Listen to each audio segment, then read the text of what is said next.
perfect shot or someone's perfect pecs.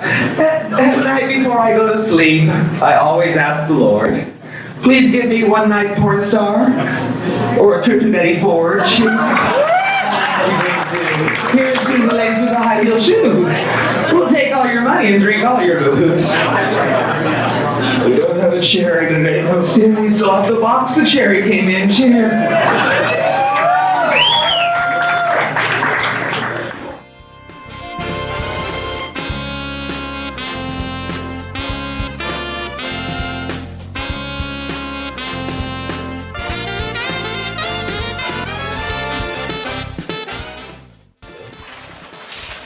Hi, my name is Domenick Scudera, also known as Summer Clearance.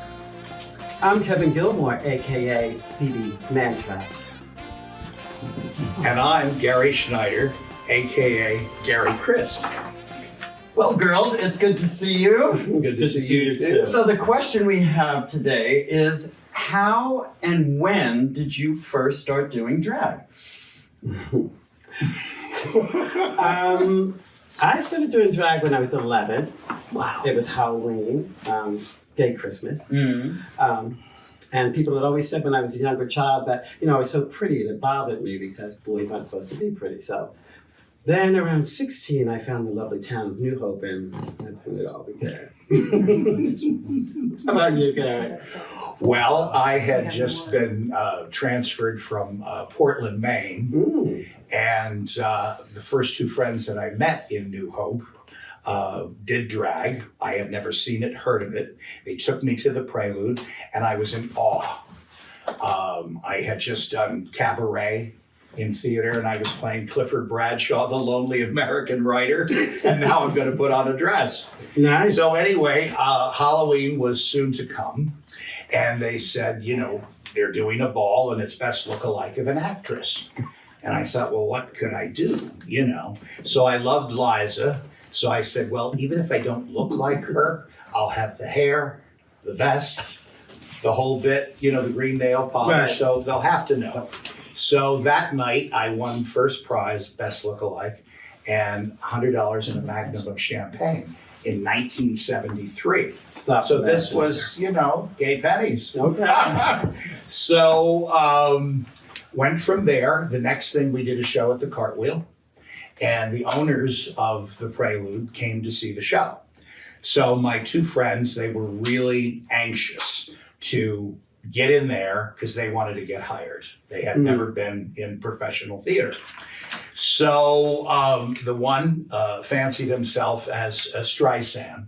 Okay. So he comes out singing I'd Rather Be Blue on roller skates. Well, he rolls out, hits the wall, and falls down. Delicious. I'm standing there in the middle. The other one comes out and falls down because she was completely twisted. High on pot, I don't know. So there I am, standing in front of the owners of the club, packed house, and I'm by myself. So now I've got to sing all three parts. Luckily, I knew them. And right after the show, the owner hired me, and they were ready to kill me. And he said, I'm not hiring you because of the way you did Liza or anything else.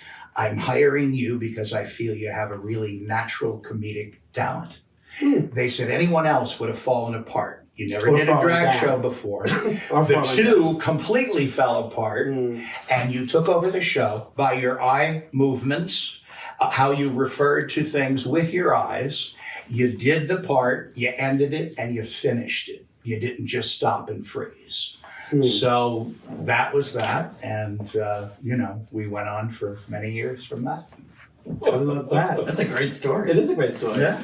And how about you? Well, for me, similar to you, it was drag was a Halloween thing, something you would do. It was always really fun.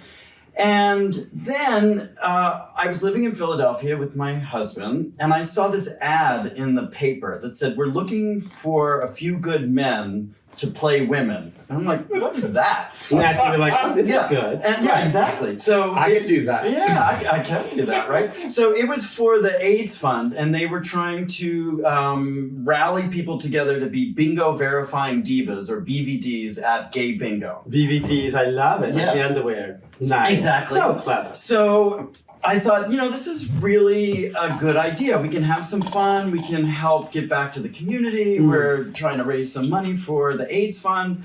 Let's give it a try. So my husband is Thunder Showers. I'm Summer Clearance. We decided together that we were going to do this. And so we had such a great time. And we met all these other queens that were also volunteering their time. And we did it month after month after month. Eventually, those queens were like, we're doing a show. You want to be part of our show?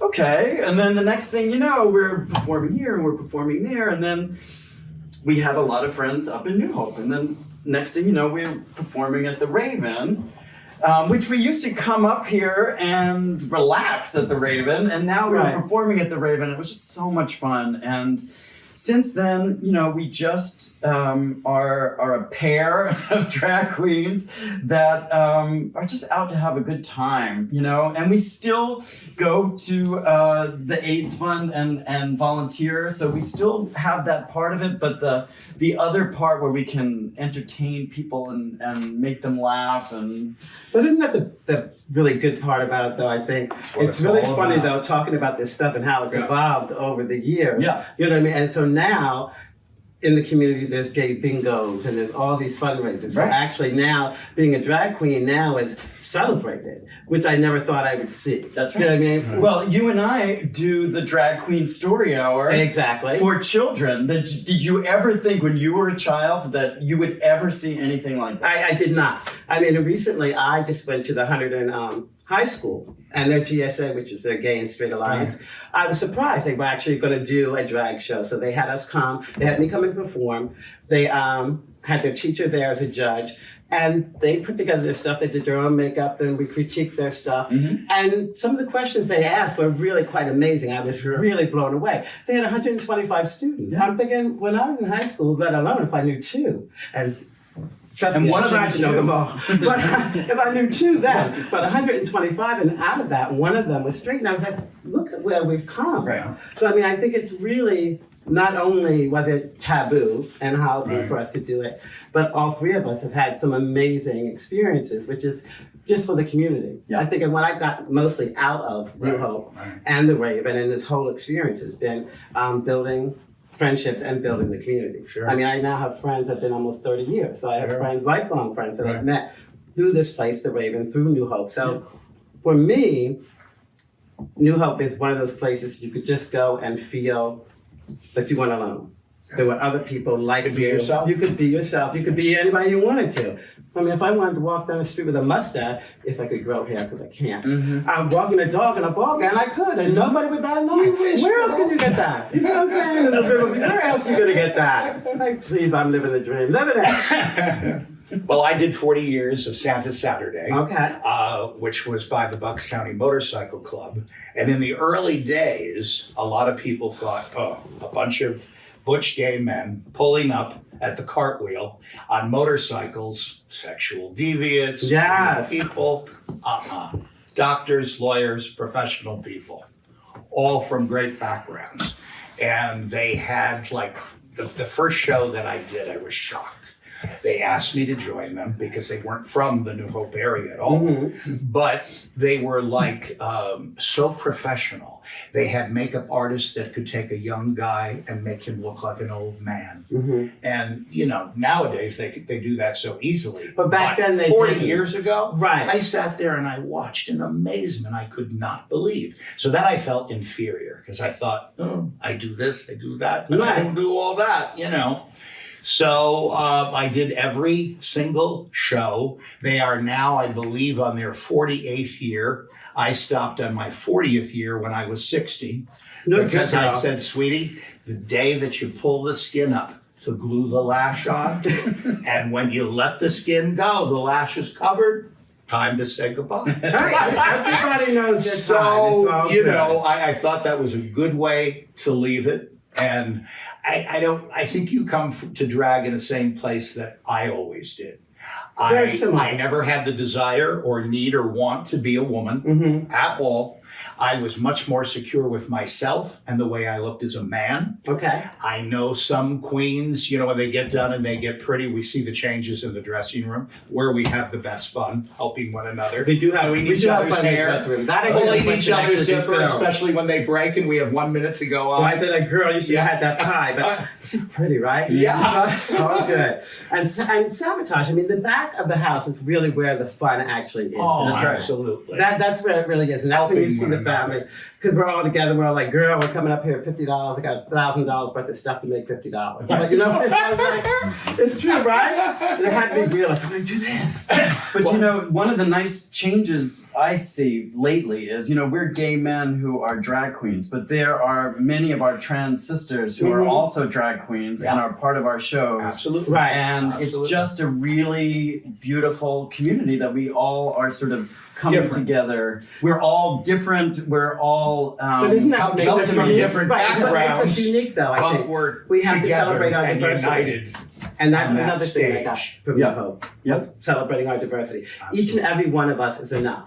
Yep. Because your special part that you bring and you bring, when you look at us together, that's what we need to celebrate because we make some amazing things. And we Yep. come from some amazing places where people just assume, oh, you put on a dress and that's all you do. That's Yeah, right. right. What? Oh, really? Actually, have a real job? Yeah, I have a real job too. And that? Mm-hmm. In 6 states as my father, you know, was transferred. And I'm still at the store that I worked at and now we own for 37 years. You do similar work that my husband does. Yeah, working social with services. social right. services, absolutely. So, and you're a professor. I'm a college professor. What do you think of that? Who knew? A college professor that could swing a dress Okay. and damn well. Oh, thank you. Yeah, I don't understand. My one question that I don't really understand is why more people don't wear wigs. Mm-hmm. You see what I'm saying? All this getting your hair All done. of right, Hollywood getting it all is right. now. I'm like, take it off the nightstand. That in my breast, I take them off and put them on someone else. Like, hello. They're like, bring back that redhead from last night. She was hot. And tomorrow I'll be a blonde. There you go. No dye, no I nothing. always Take it had off the hair. stand. I was telling a story earlier today. In the early days at the Prelude, LCB was really strict. Oh. Okay. Okay. So you had to wear 3 articles of men's clothing under your drag. Really? If the place was raided and they stripped you, you needed to show this or And they you were in stripped jail. Oh, it was rough. And we had bomb scares and whatnot, you know. So that part of it, you know, was kind of strange. With what we had to go through in those days with that kind of thing, you know. But I want to talk about that for a second too, because the time then, and you were saying it was 70s, rough, right? rough. So Stonewall, all that other stuff Yeah. was going on. exact same time. Now we're in a Yeah. state now where things are, but it's totally different. Right. I mean, like kids today, then it was like, oh my God, they were gay and they were this. Now I think after seeing that high school, the kids, they're not fazed by it. Right. No. You know, this young girl was telling me, she's like, oh yeah, well, this is my boyfriend, but he used to date him. I'm looking like, she's like, well, yeah, They're what's not that? I don't know. Absolutely. You haven't dated one of those yet? I'm like, and all these new terms, I feel, oh, like you want to be called what? Oh, okay.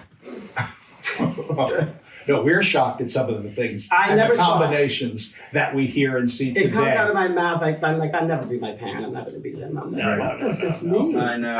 How did But I see, get as you here? get older, Mm. you know, you don't accept as much as you thought you accepted, or you don't understand. But I think that's why things like this are important. Oh, because absolutely. the history is so important, and what we Absolutely. do, we need to leave a legacy. Yeah. Because I'm afraid that the younger group now, because everything is social media and everything is instant, Right. that they're not going to have that sense of community. Sure. And that kind of makes me sad. Yeah. I mean, They'll I've do away learned- with the shows like they did away Yeah. with taking your date to dinner.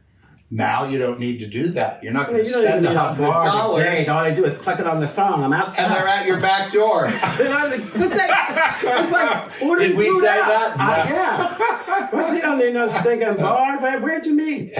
On the corner of 8th and that's not bad. We did that back in the day. We have a phone. You know, I mean, I'll just meet you there with an area, a cruise area. I think that's what they call it, right? Some things never change. What? I'm just saying. What?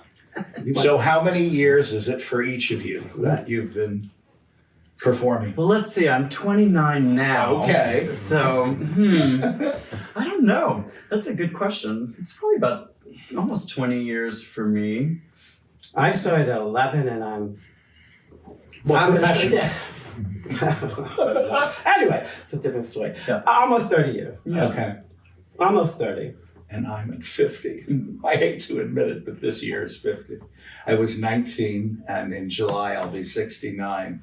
Well, you look fabulous, honey. 69. Oh, 69. It's a bingo. No work yet, but All right. There's a network out there for you. I I hear Channel 69 is up for grabs. You didn't hear it from me. Oh my God, what else is on our agenda? Something else we need to talk about. Okay. Well, I still haven't spoke about how drag actually came to New Hope in the late 60s. So I think that's the premise of all of this, is to know from whence it came. Nice. So two guys, Tom and Neil, they were involved in the music circus in Lambertville for quite a few years. So they met, knew, and befriended a lot of stars. In fact, my husband remembers as a kid seeing Carol Channing up there in Lambertville doing Dolly. Okay. Wow. From there, they bought the Playhouse Inn, which was right next door to the Bucks County Playhouse. Okay, so they used to do summer stock though for all the equity actors, right? Back in the early 50s. So that was okay. So basically, they were innkeepers. So whatever stars were performing at the Playhouse would stay next door to the Playhouse with them. They gave them 3 meals a day, kept them safe. It was kind of like a restaurant, B&B, but it was really not open to the public on the weekends because of the performers. Okay, so it was solely really so there for these are them. the days of, Ann Miller, Mickey Rooney, Ann Jeffries from Topper. The list went on and on and on and on. So from there, they opened the first gay bar in New Hope, which was the Prelude. Okay. Stop the man. So they started doing drag shows like in 1968, but they were productions. They weren't like what we know of today. It wasn't like a drag queen getting up, doing her song, getting off, and the next one coming on. These all had a name. Every number in the show pertained to the other one. Okay. They were, one I remember being called A Weekend in the Country, A Weekend in Bucks County, that kind of thing, So everything was a theme and it tied together. Oh, it was unbelievable. Like a review of A complete review. But the guy was a mastermind, and everything was reel to reel in those days. So God forbid if somebody got sick, okay? So I was doing Liza and Carol Channing and a few other different people, but the one guy that did Judy Garland broke his foot one night. And I'm sure you didn't have any marbles this in your is pocket. reel to reel, right? No. You sure? Because you know that whole thing. So Tom comes up to me and he goes, Gary, Liza's not too far of a fall from her mother, Judy. You're going to have to do this tonight. And I'm like, oh my God, you're kidding. Have I heard it enough that I'll know enough of the words? And I'm trying to picture Jack in my head and what he did. And as many times as I could turn around if I didn't know a word, but I got through the number, Well, that's the key. It always just happens. Absolutely. Once you get there and the lights come on, you become alive. But he was such a mastermind. I mean, such as the stage for Judy Garland. She started out way in the back. Little did anyone in the audience know that 2 guys were rolling a bar with 2 wheels under the stage to push that stage, which was on top of the big stage, right out into the orchestra pit while she's doing her number. Or they would put us in black choir outfits. And with a black light, they would have us do dancing umbrellas that were in fluorescent paint. And from the audience, all you saw were 12 umbrellas doing a dance number. You couldn't did not see us working the umbrellas. Right. One show was, I thought, incredible. 4 bathtubs on stage, okay? They had taken plastic wrap and made bubbles in their hands with a rubber band and then painted fluorescent paint so it looked like the iridescence of a bubble. Okay. So we're in the bathtubs in complete evening gown, okay? They put a shower cap over our wig, give us a sponge that's fluorescent, bring up this bubble wrap blanket over, okay? And the number starts out and we're washing ourselves and going through all this stuff. And just like that, the music changes. We rip off the bubbles. We stand up, take the shower cap off. We're in complete evening gown with chandelier earrings, step out of the tub, and the number was Out of the Office from Las Vegas. Okay. 4 showgirls. And we walk to the front of the stage, and if you'd have seen the look on the people's faces, because they thought this was going to be a funny comedy number, 4 girls in a bathtub, right? And voila, we came out breathtaking. Now, see, now, It was switching to amazing. now, which is really interesting because back in the day, everybody had to do a character or you couldn't get booked. Yeah. Right. You know, so now with RuPaul out, if you don't do a death spiral, well, that's it. I'm not falling down the ground. Do you do a death spiral? No. Not anymore. I mean, You see yeah, how he yeah, makes that's them it. do interviews, he makes them act, whether they've acted But I was or going to say, not. I started with you doing Center Saturday in maybe 82 when I came to town. So, you know, all of our lives kind of crossed paths. Mhm. But then Joe Black came Yeah. to the Raven at a later date, and then it went back to productions. Yeah. You know, and so Yes. it was more like theater Yes. production things now, which I appreciate. I mean, we all come from a theater. Well, an background, opening, so a that's- closing, some kind of group numbers here and Yeah, there it just gives gives the them show more something than just bing for bang everybody. boom. You know? Right. Well, it's Um, more community back then because today, Oh yeah. today each girl has her own little, act, and Yeah. then we get together as a community when we do the show that day, maybe. Right. But what you're talking about is rehearsing, I'm sure, Oh, many right, hours right. to get ready for Oh. those shows. So you're together as a group, Yeah. creating, Right. a unified show. Right. Right, I remember the Christmas shows at the Raven. They would do 2 back to back, and they were always packed. They were like highlights of, you know what I mean, the thing that people waited to go to. Yeah. And it was great. It raised money. Yeah. We were all together, and people looked forward to it. Yeah. Now, so much people, it's all about my personal journey. You know what I mean? And the show that we do, I think, is interesting because we do have a little bit of everything because we Right. all are good at what we do, but it's a little bit different. So it's a lot of variety, I think. And I think that that's what people like to see. You can go and see 1,000 drag queens, but one after another after Death Spire, it's like, is this thing done yet? Well, that's RuPaul's influence, I think, Right. on the art form. Yeah. Is now all these girls who are 20 years old, they grew up watching this show their whole lives. Right. The RuPaul's Drag Yeah. Race, and so that's what they think drag is, and they don't know where This it came is what from. I'm hoping that they'll get out of this, Yeah. or be interested enough to research it, Right. because there is a history behind it. It's not just, a boy in a dress. Well, we would get tapes and we'd take them home after a rehearsal. He would only tell us so much at a time because he said, you're going to get overwhelmed.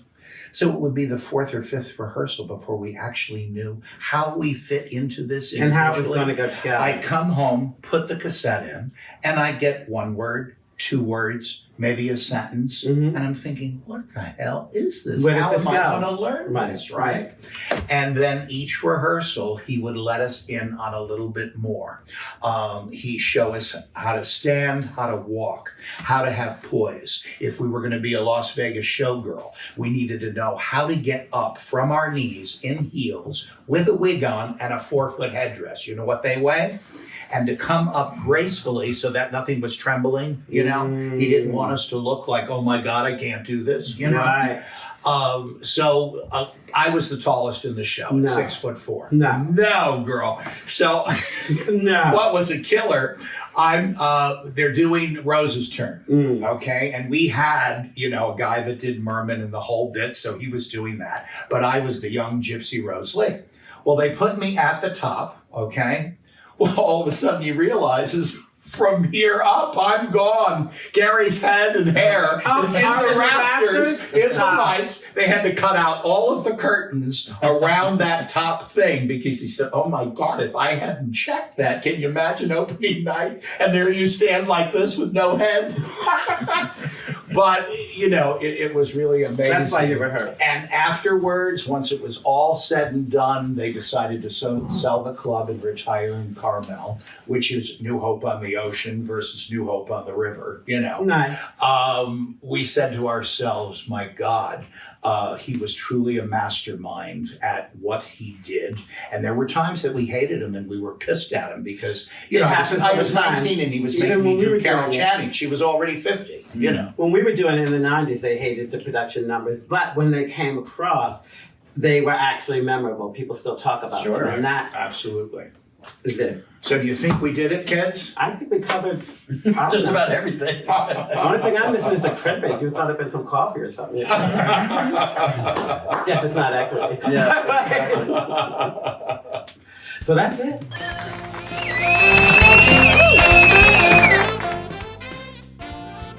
I am professor of theater at Ursinus College, and I teach a course called The History of Drag Performance.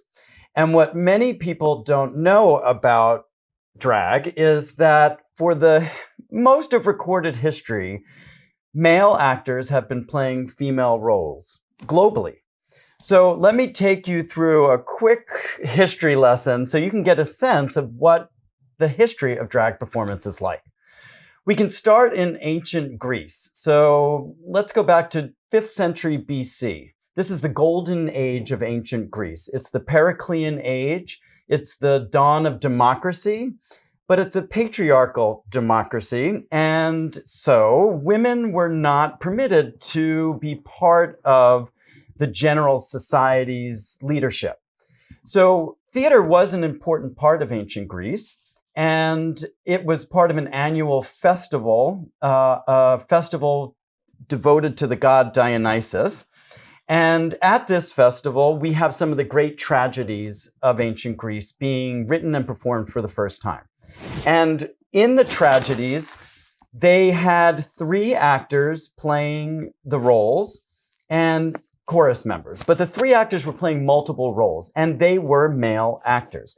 But because they were playing all of the roles, they were playing male and female characters. So just for practical reasons, they wore masks in these performances.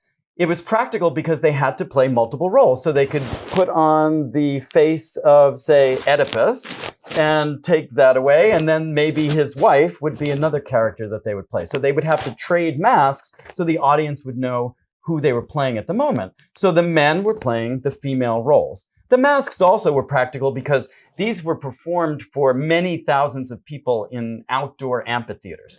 So the masks helped to show the audience who was being performed and what their personality was like. And also the masks helped to amplify the voice. So just for practical reasons, in ancient Greece, the masks were creating female characters, the illusion of a female character in a male actor's body. Now, it's interesting to think that in ancient Greece, some of our great tragedy characters like Medea or Antigone were first played by men.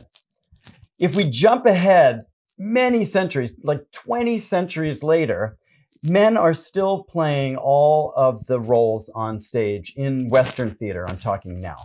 So if we jump to the Elizabethan age, which is the age of Queen Elizabeth and Shakespeare, we see that now theater is no longer a religious festival devoted to a god. Theater is now a professional business. And Shakespeare was a theater man. That's what his job was. And he was part of a company of professional performers. And they were competing with other companies. Now, they were all men because in that time period and the time period prior to that, women simply were not permitted to be on stage. It was disreputable for a woman to be on stage. It was akin to being a prostitute in most people's minds. So women simply were not on the stage. Men like Shakespeare and the men in his company would be part of that company for their whole career. So they would start early. They would be young men, teenagers probably, who would apprentice in the company and then grow up in the company. So the young men typically would play the female roles. And when they got older and their voices deepened, they would move into the male roles. It's interesting to think, again, that Romeo and Juliet were played by 2 men originally, and for many centuries after that.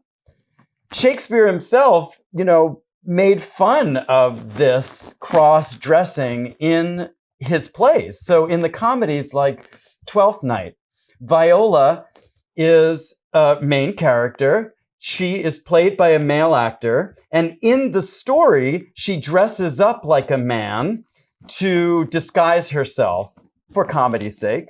So Shakespeare was giving a male actor a female role who was playing a male character. So there's this triple layer. It's quite sophisticated and pretty funny, but it was all necessitated by the fact that women simply were not allowed on the stage. If you jump another century or two and we get to, in England, the Restoration period, this is when Charles II was restored to the throne. He had been exiled to France. This is around 1660. And he comes back to England and he changes many things, but he fundamentally changes theater because he decides that women should be allowed on the stage. And why does he decide this? Well, he has a mistress. Her name is Nell Gwynn, and she wanted to perform. So it's kind of fun to think, she was whispering in his ear saying, let me be on the stage. And the king just wrote a proclamation, and then suddenly women were allowed on the stage.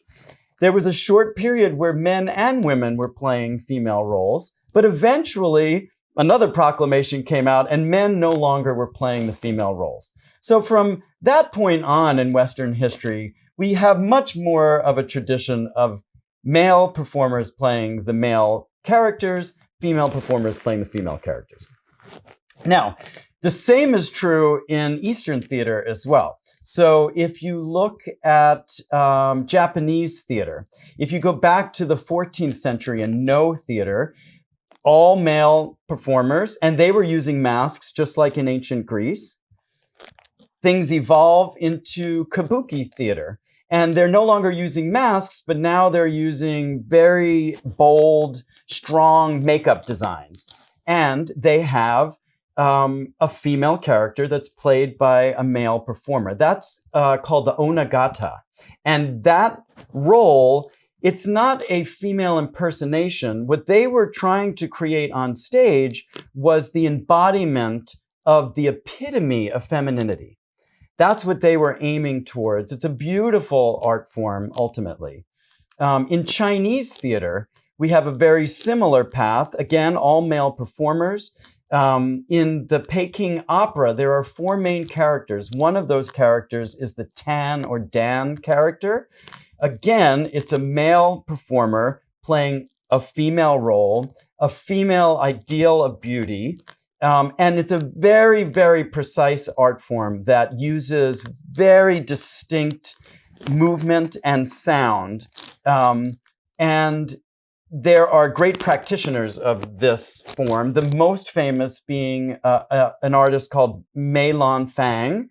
He was active in like the early 20th century, and he toured the world. And so he was playing this female ideal on stage, and he was touring the world, showing this very beautiful, distinct art form.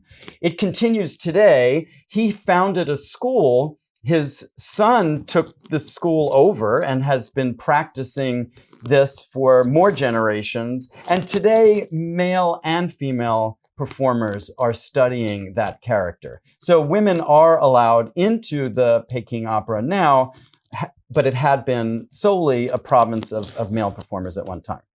So when you think, how did the drag queen that we're familiar with come into being, we can skip ahead to more contemporary times, closer to our time in the United States. When you look at male performers playing female roles in America in the 20th century, we start to see that it is becoming tied to the gay community. Early, if you look at the 1930s, there's something called the pansy craze, where there's a loosening of morals, I guess, at the time, and homosexuality was a little more open. And there was a popular entertainment where men in drag were performing. Now, this got clamped down by the time the 30s moved forward because of a number of different reasons, some being like in Hollywood, the Hays Code in film was, being very distinct about what could be shown to audiences and what couldn't be shown. And homosexuality was definitely not something that they were going to allow to mass audiences. So what happens is drag goes underground and becomes the distinct form for the gay community. So it is only practiced when you are with the community, and it's not meant for mass consumption. So pageants, for instance, in the gay community are happening in the 50s and 60s. When you get to the 80s, there are drag balls that are part of the LGBTQ plus community. And these are really moments of empowerment, right? Drag becomes something that means you can become whoever you want to be. You can pull out the best parts of yourself and dress her up, and she is powerful. And the things that are oppressing you in our society, the negative stuff that's coming your way as a member of the LGBT community, you can turn that around and make it something powerful. So suddenly drag is much more than just an entertainment. It's becoming a way to make yourself get through, the difficult times that you might be encountering as, say, a gay man in America. When the 80s hits, and the AIDS crisis becomes a national conversation, suddenly the gay community is much more known to our country. And out of that comes people like RuPaul. So RuPaul is coming out of that 80s drag scene, and that had been a private enterprise, but now is a much more public kind of thing, so that people nationally are seeing figures like RuPaul. And RuPaul really is a central figure in the history of drag performance, because as RuPaul becomes more accepted, ends up having a talk show at one time, and then creates RuPaul's Drag Race, by that point, drag becomes mainstream. No longer in America is it just the province of the gay community. Now it's something that, grabs attention, is glamorous, is something that people love, and they don't have to be members of the gay community to love it. RuPaul's Drag Race has all types of audience members, right? So it's suddenly much more accepted. And because of that, you see an explosion of drag performances happening everywhere in places like New Hope, where, every weekend there's a drag show here or there. And it is much more of a part of the fabric of our culture. So we see things like Drag Queen Story Hour, where drag queens and children are together. And it's no longer seen as something that is unseemly and shouldn't be shown to the bulk of society. It's something that's celebrated. It's a way of empowering not only yourself, but your audience as well. So drag has had, many, many iterations over centuries to become what it is today. And that is my short, quick history lesson for you of the history of drag performance.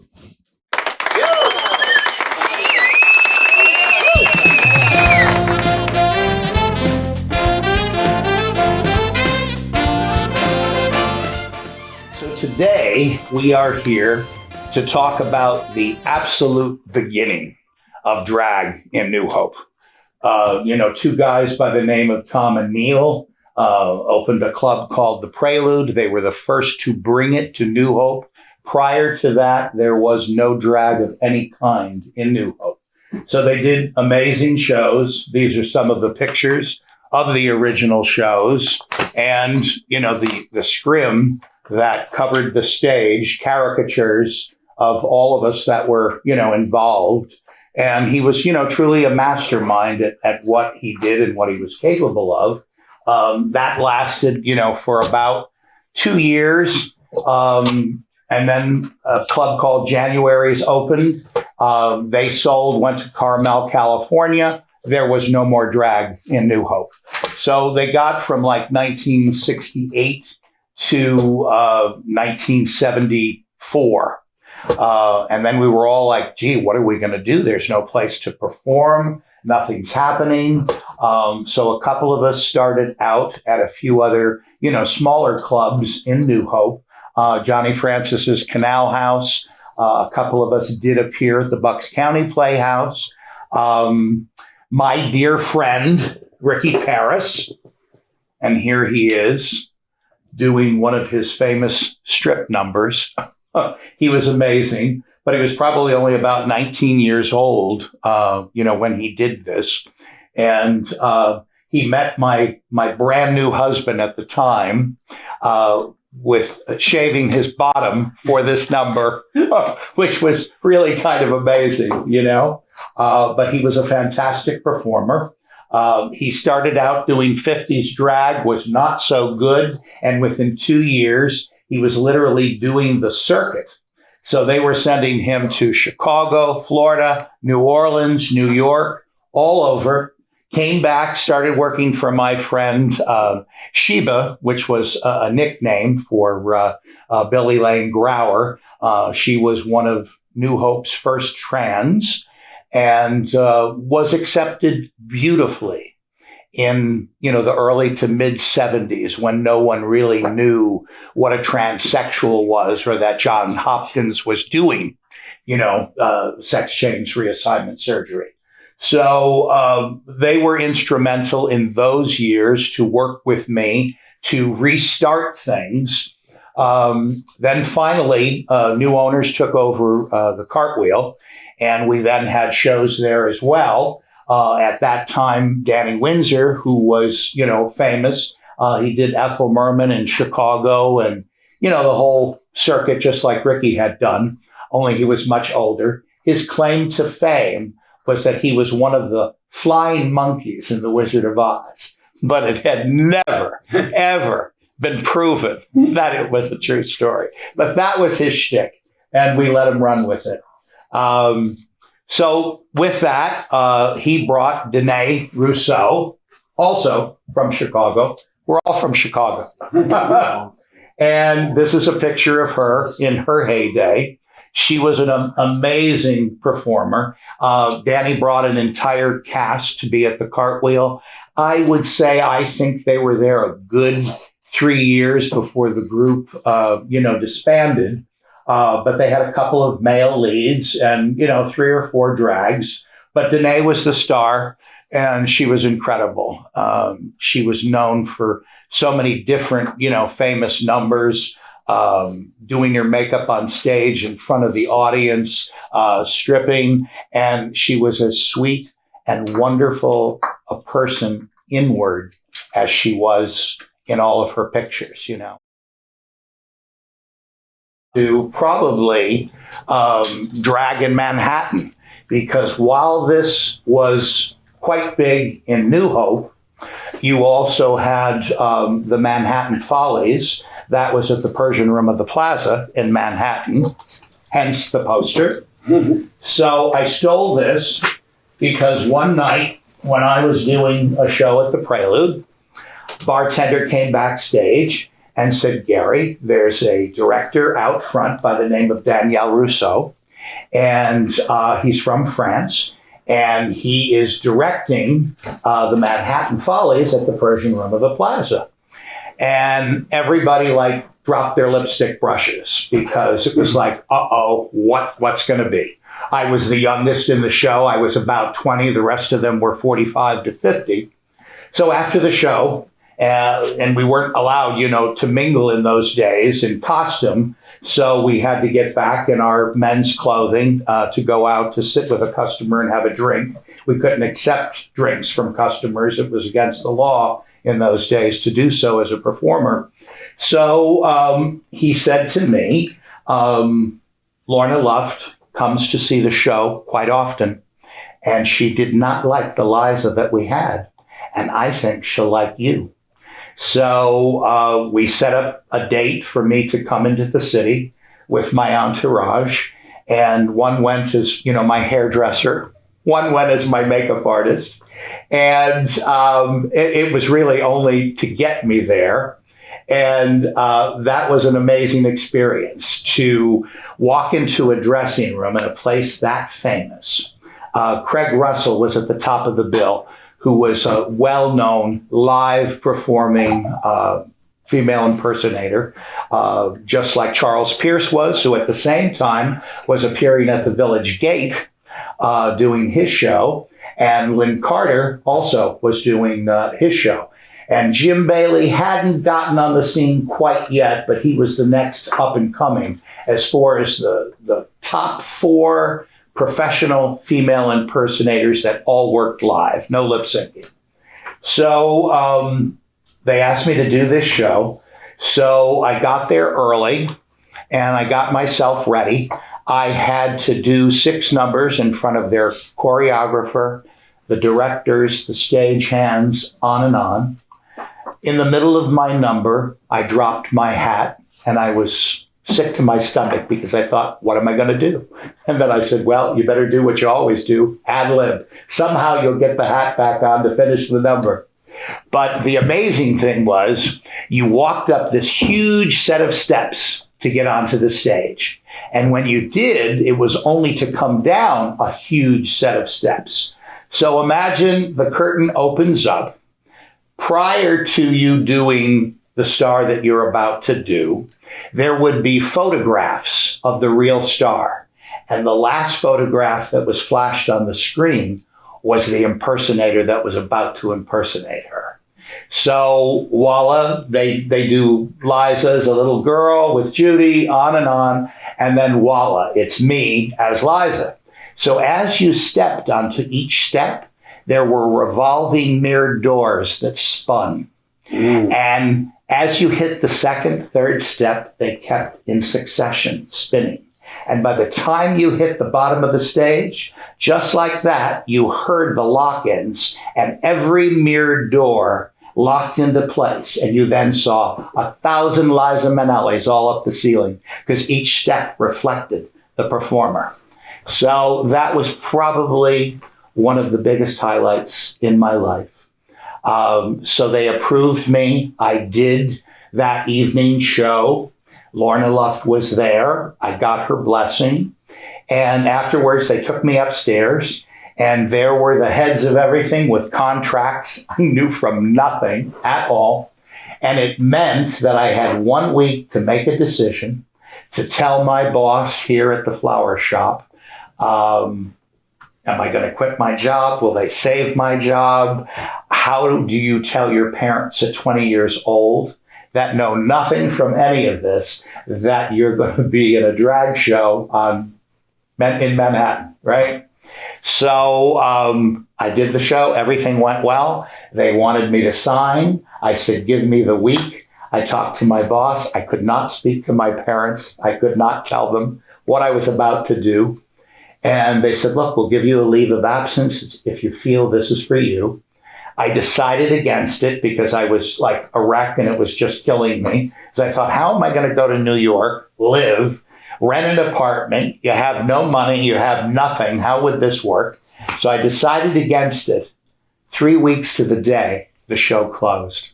And I said, can you imagine, had I had disrupted my life, had my parents hate me, go through an absolute war. So here's my one-day memory. I took it off the wall as I was leaving. So that was probably one of the major, highlights. And the other one was that I received my first telegram from New Hope, from the owners of the Prelude and my friends, telling me to break a leg because they knew how major this was. And especially for somebody that young. Because even then, I was the youngest in that cast. Most of them were much, much older. But what was so amazing was they brought you your costume 15 minutes before you were going on. There was nothing in the makeup room and the dressing room at all except the mirror, your makeup. And they came in with boxes of the jewelry that you would wear, the outfit on a hanger. They dressed you, and when you were done with that, they came and undressed you and took your costume, your jewelry, everything away. Nothing was ever left in the dressing room because they said it would be stolen like that with whoever was wanting to be, the next star. So that was my beginning, with all of that. But owe it all to the first two guys who brought, drag to New Hope. And up until that point, New Hope was an artist community. So there was always gay people. There was always gay-friendly people. Everyone that lived in New Hope, and mostly so many artists. You've probably heard of most of the Bucks County artists that became so famous. But there was no gay bars and there was no drag until, it happened at the Prelude. And then it went from the Prelude to the Cartwheel to the Raven. And there it ended, and guess what? It's a parking lot. I thank you. Okay or not?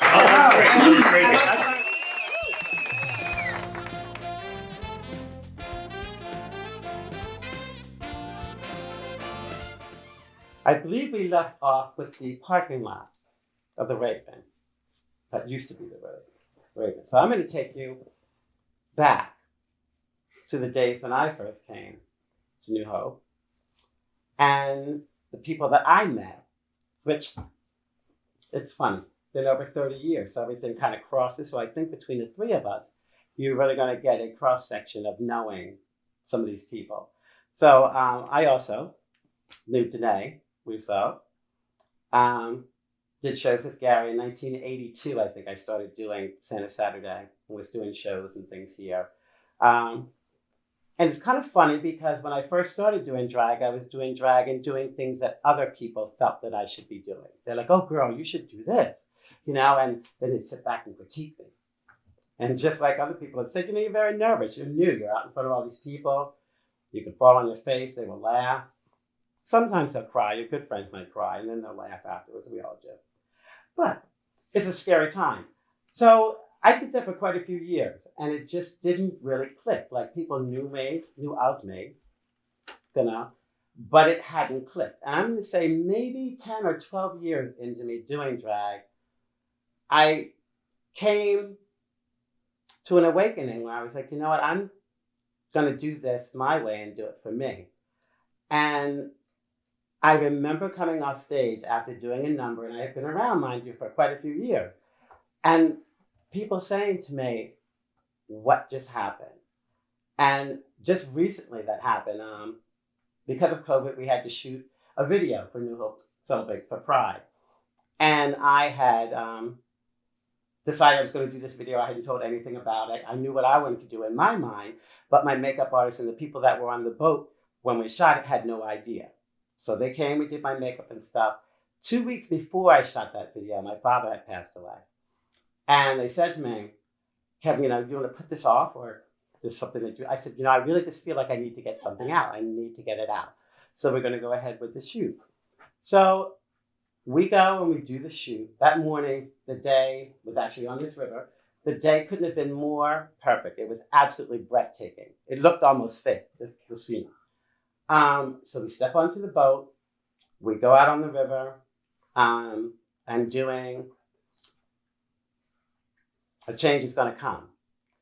So I am in this beautiful dress and the wind is there and the owner of the boat is driving very slowly. So I do this number, and at the end of the number, after the first take, the whole crew just stood there and looked at me and cried and said, what did we just witness? Now, a friend of mine, Ellen Rosenberg, who's filmed me for 30 years, from the beginning of my career, ideally, she has pictures from the very beginning until now, was like, I've shot you for 30 years. I have never seen you that on.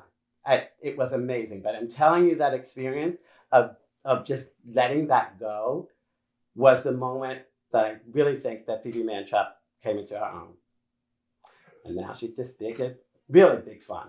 I always called myself Big Fun, but she is truly big fun now. So enough of that. So people that work, and we've met at the Raven, which were amazing. Let's see. I'm going to start with Barry Lyndon. Barry Lyndon's another one of those crossovers. And in drag, you kind of create your own family. You know, you have one, but people are estranged from their own family, so you kind of get to pick and choose your own. And some families you just blend into. Barry Lyndon was Danee's, drag daughter.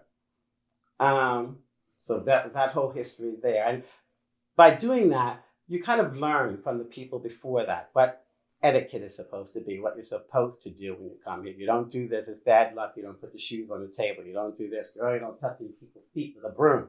All these, but there's just little things that you remember. And that to me is what makes drag. That's what drag means to me, is that continuity and family, is carrying on traditions, learning things and connections and how you do things. Gary spoke about, being new and you have contracts and all these things are suddenly in front of you.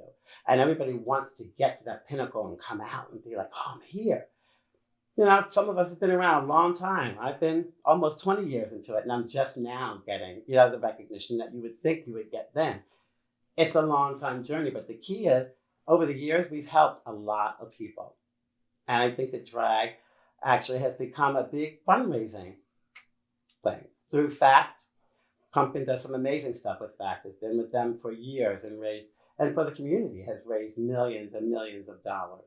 But I think there's strength in numbers and we're better together.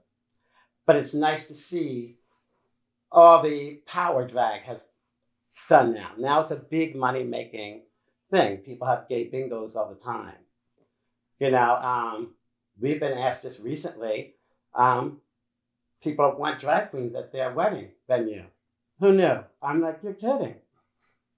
But hey, it's $1. We do it. It's all good.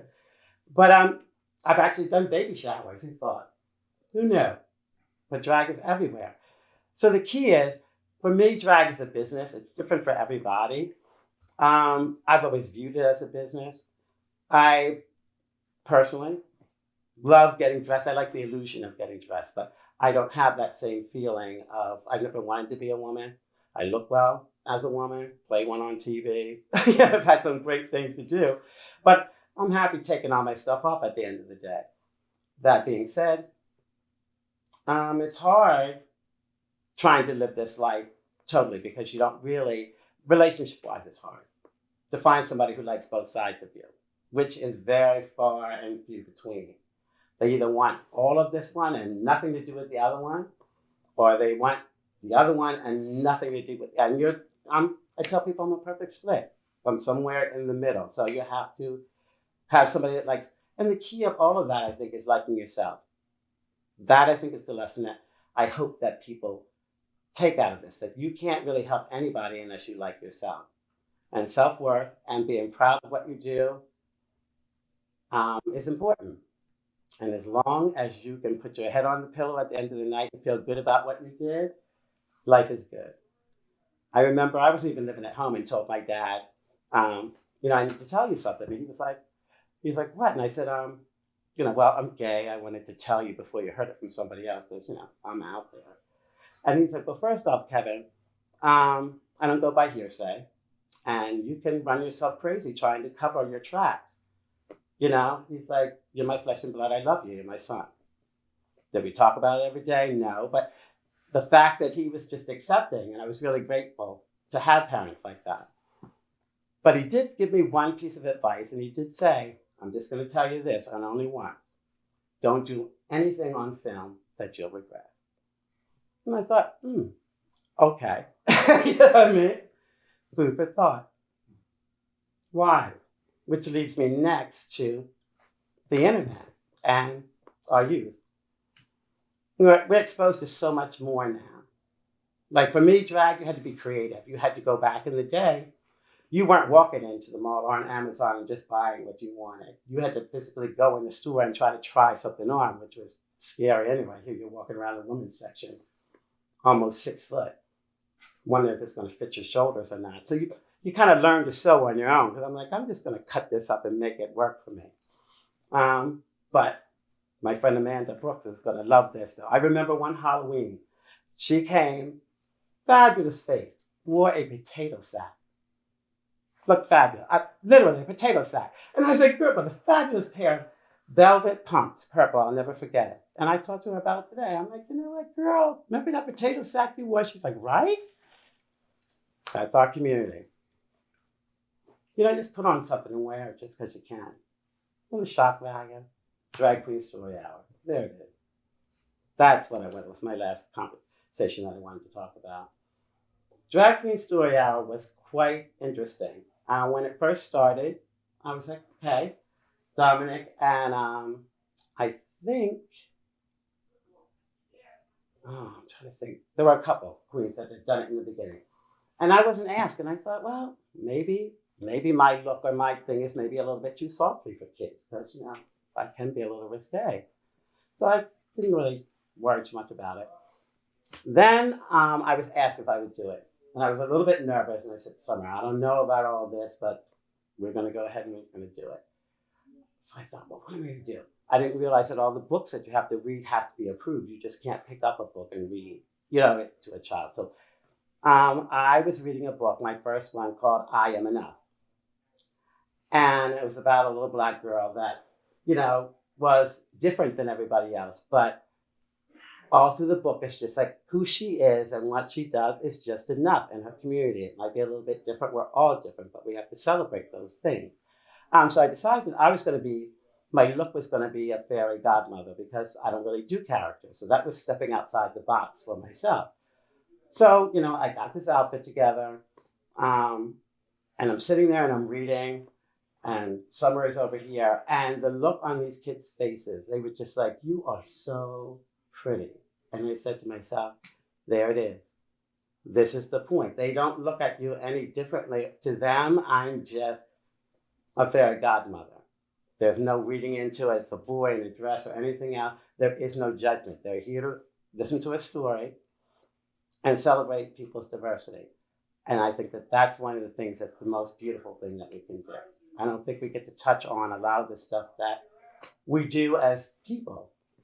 But New Hope has just been, for me, amazing. I've never seen a community that rallies around people, good or bad. If there's something that happens, honey, they will throw a show together in a minute.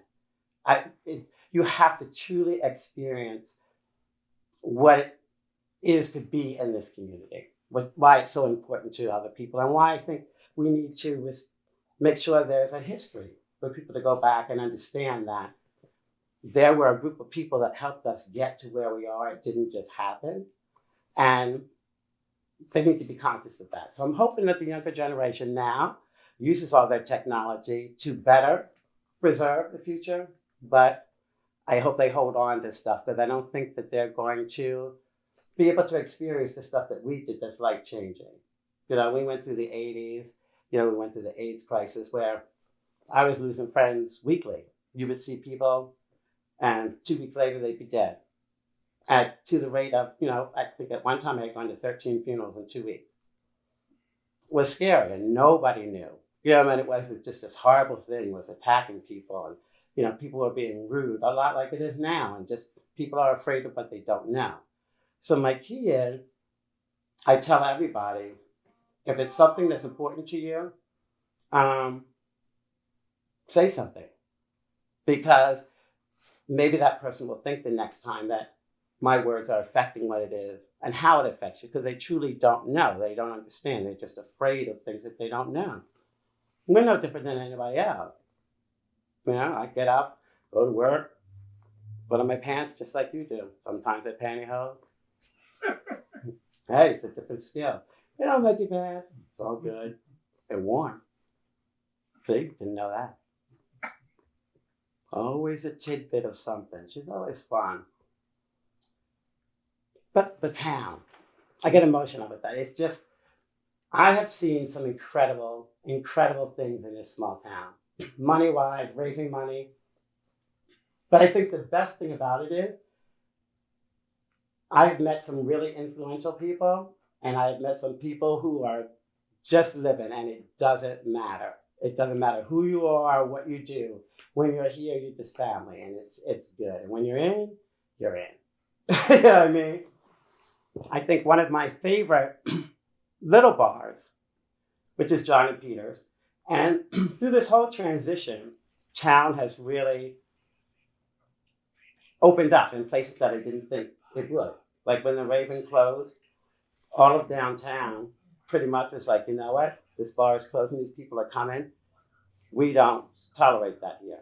It's nice to be able to walk into some place and know everybody's got your back. Like John and Peter's is kind of like Cheers. For me, you go in, you always know somebody there. And you can sit down and have a conversation with them and know they have your back. They're just like, yeah, that's not going to happen. That's a nice feeling. That's what I call home. So basically, that's what New Hope means to me. I hope you get to experience it. I hope you found this educational. And I guess the one thing I want you all to know is that each and every one of us is enough. We all make a difference.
I just want to actually thank the 1740 House for letting us use this suite. It's a great location. If you get an opportunity to come here, it's something you should definitely check out. And we'll do a selfless plug. They have a drag show there too. Tell a friend.